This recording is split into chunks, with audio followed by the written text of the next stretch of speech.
Okay so अभी हम लोग देखेंगे characteristic of curriculum. Characteristic of curriculum क्या है? ओके सो कैरेक्टरिस्टिक क्या होना चाहिए? That is the content should be chosen on the basis of possible contribution, subject matter रहना चाहिए, फिजिकल एक्टिविटीज़ रहना चाहिए, ठीक है। The content of course should full the direct significance of life problems and activities that should be related with the life problems and activities. Then feel pleasure, student को pleasure feel होना चाहिए जब हम लोग पढ़ा रहे हैं। So that the curriculum should be like that is the characteristic of the curriculum. Okay, so next we will move to the next part, that is mathematics curriculum are of different at different stages। जैसे कि हम लोग का 3 stages होता है, एक होता है प्री प्राइमरी, एक होता है प्राइमरी, एक होता है secondary.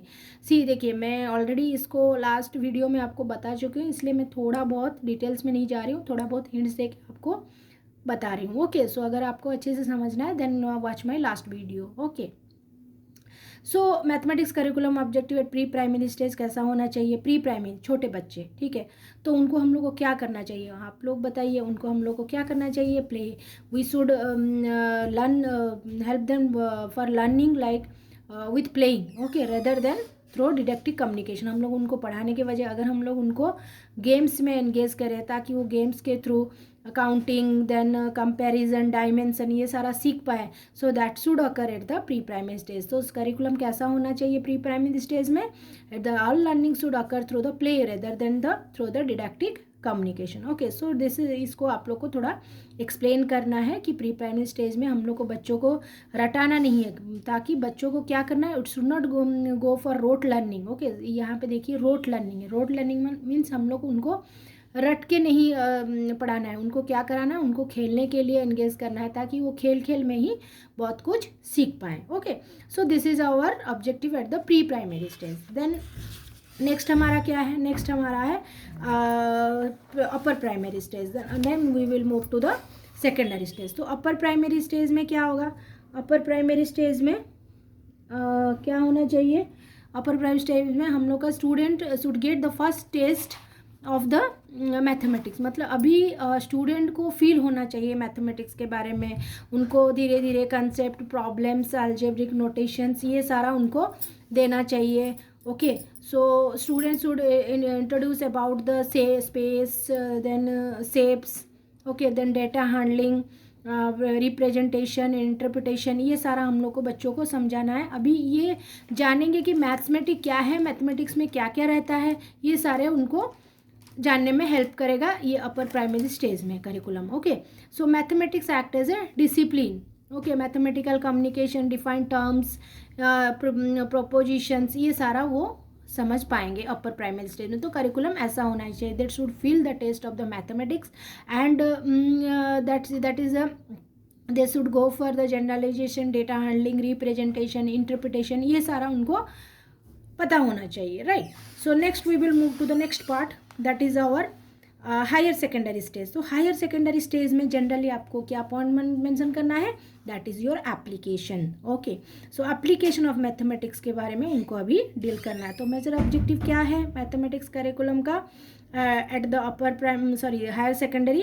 That is the curriculum aims the following objectives. क्या क्या ऑब्जेक्टिव्स है? Proficiency in fundamental mathematics skills develop करना है, देन बेसिक मैथमेटिक कंसेप्ट समझाना है, अप्रिशिएशन ऑफ सिग्निफिकेंट मीनिंग्स करना है, development of desirable attitude, then sound mathematical application में एफिशिएंसी लाना है, confidence in intelligent and independent interpretation. मतलब मैथ्स को जो अभी जो हम लोग एप्लीकेशन पढ़ेंगे उनको अभी डिटेल्स में हम लोग को वो समझाना है, ये क्या है, स्किल्स एप्लीकेशंस जानना है, हम लोग वेरियस प्रॉब्लम्स न्यूमेरिकल सॉल्व करना है, ठीक है। So these are the major objective of the mathematic curriculum at the higher secondary stage curriculum. Okay so children, हम लोग का कुछ विज़न है curriculum, vision of the school mathematics curriculum led by NCF 2005। तो वो क्या है कि बच्चे, okay, the first important thing is the student should not fear mathematics, okay, they should enjoy mathematics, okay. Then next is your mathematics is more than formulas and mechanical procedure। इसका मतलब क्या है कि हम लोग सिर्फ मैथ्स को ऐसे नहीं लेंगे कि ये फॉर्मूला है, मैकेनिकल प्रोसीजर है, इसको हम लोग को फॉर्मूला में न्यूमेरिकल सॉल्व करना है, ये सारा नहीं। हम लोग को क्या करना है, मैथमेटिक्स इज़ बियॉन्ड दैट। हम लोग जब लाइफ टाइम एक्टिविटीज़ हम लोग का कुछ भी एक्टिविटीज़ करते हैं सुबह से शाम तक, all things are related to mathematics. Like suppose हम लोग सुबह उठते हैं तो we are giving alarm, and हम लोग उठते हैं सुबह उठ के we are then going to somewhere. Then अगर हम लोग कहीं मार्केट जा रहे हैं, then we if you are buying something, then वहाँ पे हम लोग का कुछ जो मनी ट्रांजैक्शन होता है, that is all mathematics. So our daily life everything is related to mathematics. तो हम लोग को ये एनसीएफ के द्वारा ये बोला गया है करिकुलम में कि हम लोग मैथमेटिक्स को ओनली फार्मूलाज एंड बुक में नहीं रखना है, that is beyond that. Okay, so next reason, the children see mathematics is something to talk about, to communicate, to discuss among and to work together. So children understand the basic structure of mathematics. तो NCF के curriculum में है कि basic structure जानना है उनको, क्या क्या पढ़ना है, अलजेब्रा, अरिथमेटिक, ट्रिग्नोमेट्री, ज्योमेट्री, ये सारा उनको पढ़ना है। So this is the vision for school mathematics curriculum as laid by NCF 2005। Okay, so next we will move towards the principle of curriculum. Okay, so principle of curriculum में generally आपको कितना principle जानना है for the curriculum construction. There are 7 principles. Okay, so मैं आपको point wise थोड़ा थोड़ा बता दे रही हूँ, ठीक है। सो पहला है principle of utility. What is this principle of utility? Means हम लोग जब कभी करिकुलम बना रहे हैं, सो ये प्रिंसिपल ऑफ करिकुलम का मतलब क्या है, हम लोग को कुछ प्रिंसिपल फॉलो करना है करिकुलम को कंस्ट्रक्ट करने के लिए। So what are the principle? पहला प्रिंसिपल है principle of utility. What is that? Utility. Principle of utility का मतलब है हम लोग जब करिकुलम बनाते हैं, we should go for the use. What is the use of that curriculum? What is the use of this reading this mathematics? Okay, so ये कैसे हम लोग को हेल्प करता है? It is helpful in day to day life, helpful in learning other subject, helpful in providing common ground for fairly good number of vocations. Means हम लोग को फ्यूचर में वोकेशनल ट्रेनिंग के द्वारा हम लोग ट्रेनिंग लेके आगे जॉब कर पाएंगे या नहीं, क्या हम लोग का यूटिलिटी क्या है? Okay, helpful in acquainting the student for the contribution of mathematics in heavy industries में यूज़ होता है, helpful in real aesthetic and artistic value. So ये सारा है प्रिंसिपल ऑफ यूटिलिटी। हम लोग को यूटिलिटी देख के ही करिकुलम डिज़ाइन करना है। देन आया principle of disciplinary values. What is this? Discipline. So by this reading mathematics we can follow the discipline. ये भी हम लोग को जानना है कि हम लोग डिसिप्लिन मेंटेन कर पाएंगे। Then useful for higher education. Higher education में क्या इसका यूज़ है, ये यूज़ हो पाएगा या नहीं, सो दैट इज़ ऑल्सो हम लोग को करिकुलम बनाने के समय ये चेक करना है।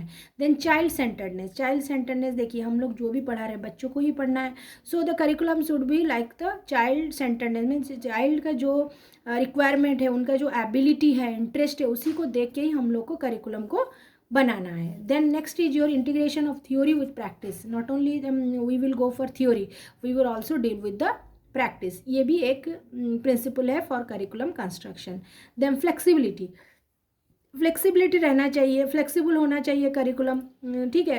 अगर हम लोग मैथमेटिक्स कर रहे हैं तो करिकुलम को, जो करिकुलम बन रहा है वो फ्लेक्सिबल होना चाहिए, ताकि अगर चेंजेस आए, अगर डिमांड आए चेंजेस का, तो चेंज हो पाएगा, right. So next is community centredness. Community centredness का मतलब क्या है? हम लोग देखते हैं यहाँ पे द करिकुलम को ऐसे करना है ताकि वो कम्युनिटी हम लोग को सपोर्ट करे। Okay, so that's we should do the curriculum like the need and aspiration of the community को देख के, उनका नीड को देख के हम लोग करिकुलम डिज़ाइन करेंगे, right. So generally there are 7 points for the principle of curriculum construction. क्या क्या है? पहला है हमारा यूटिलिटी, प्रिंसिपल ऑफ यूटिलिटी, हम लोग का यूज़ क्या है। Then we will go for principle of disciplinary value, discipline कैसे हम लोग मेंटेन करेंगे। देन हायर एजुकेशन में क्या यूज़ है, चाइल्ड सेंटर्डनेस होना चाहिए, integration of theory and practical होना चाहिए, फ्लेक्सिबिलिटी होना चाहिए। Then next one, last one is your community centredness. Okay, so this is all about your principle of curriculum construction. So next part is approaches of curriculum organisation. Approaches क्या क्या होना चाहिए, कैसे हम लोग करिकुलम जो बना रहे हैं, ऑर्गेनाइज कर रहे हैं, what are the approaches of curriculum organisation. There are the following principle need to be consider for this. ये अप्रोच करिकुलम बनाने के लिए हम लोग जो अप्रोचेस है उसको देखने के लिए हम लोग को 7 अप्रोचेस प्रिंसिपल्स फॉलो करना है। तो पहला क्या है, principle of logical and psychological order. ये क्या है कि हम लोग देखेंगे बच्चे लॉजिकली और साइकोलॉजिकली करिकुलम को सपोर्ट करना चाहिए। ओके, सो ये होना चाहिए। Then principle of activity, activity होना चाहिए। बच्चे खेल कूद के मतलब प्रैक्टिकल्स करके ये सारा करके मैथमेटिक्स को लर्न करना चाहिए। Principal of activity. Next is your criterion of difficulty. Criterion of difficulty का मतलब क्या है, जैसे कि हम लोग इजी से डिफ़िकल्ट को मूव करना चाहिए। ओके, ऐसा नहीं है कि हम लोग सिंपल पार्ट कम्प्लेक्स पार्ट पहले पढ़े उसके बाद सिंपल पढ़े। जैसे कि बच्चों को हम लोग छोटे बच्चों को पहले 1 2 3 4 सिखाते हैं, उसके बाद हम लोग उसको वर्ड्स में लिखना सिखाते हैं। Next we are giving them what addition subtraction, then after that multiplication, after that we are giving them division. तो इसका मतलब क्या है, we should move from simple to complex. That is the criteria of difficulty. Then principle of correlation. हम लोग क्या करना चाहिए, करिकुलम जो होगा उसको कैसे ऑर्गेनाइज करना चाहिए, that should be related with the life activities of the peoples. Other subjects of school curriculum के साथ रिलेटेड होना चाहिए, अदर ब्रांचेस ऑफ मैथमेटिक्स के साथ भी रिलेटेड होना चाहिए। So this is your principle of correlation. So next is our principle of topical arrangement. Principle of topical arrangement का मतलब क्या है, topical is method is based on the unity of topic, complete exhaustion of topic. हम लोग एक topic को अगर एक बार स्टार्ट किए then we should complete that in the same class. ये है topical arrangement. The method has so many drawbacks, इसका बहुत सारा ड्रॉबैक्स है। ठीक है, तो अगर बहुत सारा ड्रॉबैक्स है तो हम लोग पहले ड्रॉबैक्स ही देख लेते हैं, उसके बाद हम लोग एडवांटेज में जाएंगे।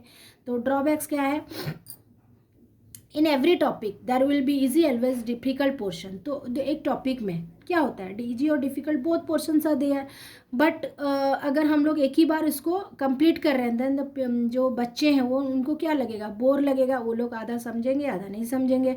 किसी इजी पार्ट को मतलब इजी और डिफ़िकल्ट टॉपिक को मतलब डिफरेंट टाइप्स ऑफ बच्चे होते हैं क्लासरूम में, तो सबके लिए समझना डिफ़िकल्ट हो जाता है। क्योंकि जो अच्छे बच्चे हो तो समझ लेंगे, जो थोड़े मतलब डाउन मतलब ज़्यादा अच्छे बच्चे नहीं हैं, अच्छे स्टूडेंट नहीं हैं, then they can not catch the same thing at the same class. तो ये प्रॉब्लम होता है कि different highly unpsychological view of the peoples, it is highly unpsychological view of the peoples. Then lengthy unit जब होता है तो बच्चे क्या होते हैं, बोर हो जाते हैं कि हाँ ये तो कंप्लीट ही होना है, तो ये टॉपिक तो कंप्लीट होगा, तो टीचर कंप्लीट करने के लिए भागते हैं। बट यहाँ पे क्या होता है ना, बच्चे बोर हो जाते हैं। Then the third one is as the people learn the topic for only 1 year, after few years they may forget the topic। हो सके कि कुछ टाइम बाद वो टॉपिक को भूल जाए। Retention of knowledge is not possible, क्योंकि वो हम लोग क्या करते हैं, अगर एक टॉपिक में बहुत सारे हम लोग एक टॉपिक स्टार्ट करें, आज के क्लास में कुछ पढ़े, फिर नेक्स्ट क्लास में जब हम लोग पढ़ते हैं तो थोड़ा पीछे जाके हम लोग क्या करते हैं, उसको थ्रो बैक करके आगे बढ़ते हैं। बट यहाँ पे क्या हो रहा है ना, ये सब नहीं हो पा रहा, बिकॉज हम लोग एक टॉपिक को एक ही क्लास में कंप्लीट करके we are moving to the next topic. Okay, so there is no year of 2 year revision of this unit. So these are the demerit। हम लोग पहले क्यों demerit डिस्कस किए, because the demerit is more than that of the merit in case of topical arrangement। so what is this topical arrangement? Topical arrangement means we need to complete the topic in the same class। okay, that is topical arrangement। then merits क्या है, whole unit को हम लोग एक ही साथ complete करेंगे, जो कि इसका मीनिंग है। Then due to less number of unit in the syllabus it is easy to complete the syllabus. Syllabus easily complete होगा, एक ही डीमेरिट है इसका, बट डीमेरिट इसका बहुत सारा है।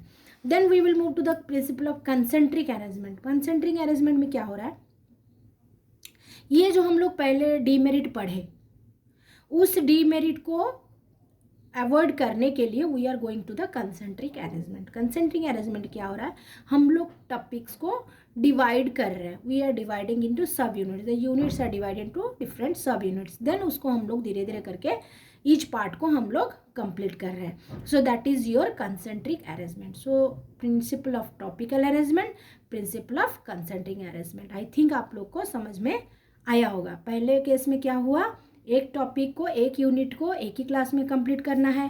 देन नेक्स्ट कंसेंट्रिक में हम लोग को टाइम दिया जा रहा है, हम लोग ये सब यूनिट्स में डिवाइड करके इजीली पढ़ रहे हैं, और ये इसका डिसएडवांटेज को अवॉइड करने के लिए कंसेंट्रिक अरेंजमेंट का प्रिंसिपल फॉलो किया गया है. Okay, so we will move to the next point. Next point में आप देखिए यहाँ पे कुछ दिया गया है, हमारा एक डायग्राम दिया गया है. देखिए यहाँ पे ये किया गया, हम लोग जो कंसेंट्रिक अरेंजमेंट लिए हैं यहाँ पे क्या हुआ, देखिए 6, 7, 8, 9, 10. तो हम लोग ईच ईयर में कवर करके आगे बढ़ रहे हैं, इस टॉपिक को कवर करके हम लोग आगे बढ़ रहे हैं. So there is a 1 year gap between the 6 and 7 class. तो इसको कवर किए, फिर उसको, फिर नेक्स्ट 8, फिर 9 then 10. Okay, so this is the diagram, meaning of this diagram. हम लोग जब नेक्स्ट डायग्राम पढ़ेंगे then we will learn what is that, हम लोग को अच्छे से समझ में आएगा. Then principle of spiral arrangement, हम लोग टॉपिकल देख लिए, कंसेंट्रिक देख लिए, स्पायरल देखेंगे.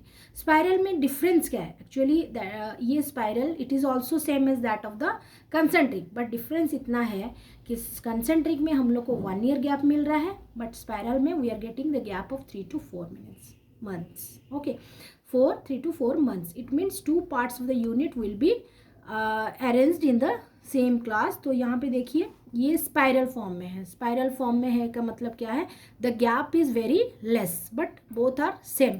This is also similar to that of the concentric method, but the difference is that concentric method the gap between the 2 consecutive sub unit is 1 year. 2 unit है, एक unit हम लोग class 6 में पढ़े, फिर 7 में पढ़े, तो गैप क्या है 1 year है. बट यहाँ पे क्या है, एक यूनिट और फर्स्ट एंड सेकेंड यूनिट के बीच में गैप है 3 to 4 months, राइट. तो अभी हम लोग देख लिए, this is the important point of curriculum, that is हम लोग का क्या क्या अप्रोचेस होना चाहिए करिकुलम ऑर्गेनाइजेशन के लिए, हम लोग को क्या क्या पॉइंट्स प्रिंसिपल्स को फॉलो जनरली करना चाहिए. सो जैसे कि हम लोग देखें principle of logical and psychological order, then हम लोग देखें principle of activity, principle of criterion of difficulty, principle of correlation, then principle of topical arrangement, principle of concentric arrangement and principle of spiral arrangement. So ये था आपका approaches और principle of curriculum construction organization. Okay, so I think आप लोग को समझ में आया होगा. So we will move to the next topic, that is our curriculum and syllabus, जो कि मैं लास्ट वीडियो में आप लोग को नहीं बताई थी. ओके.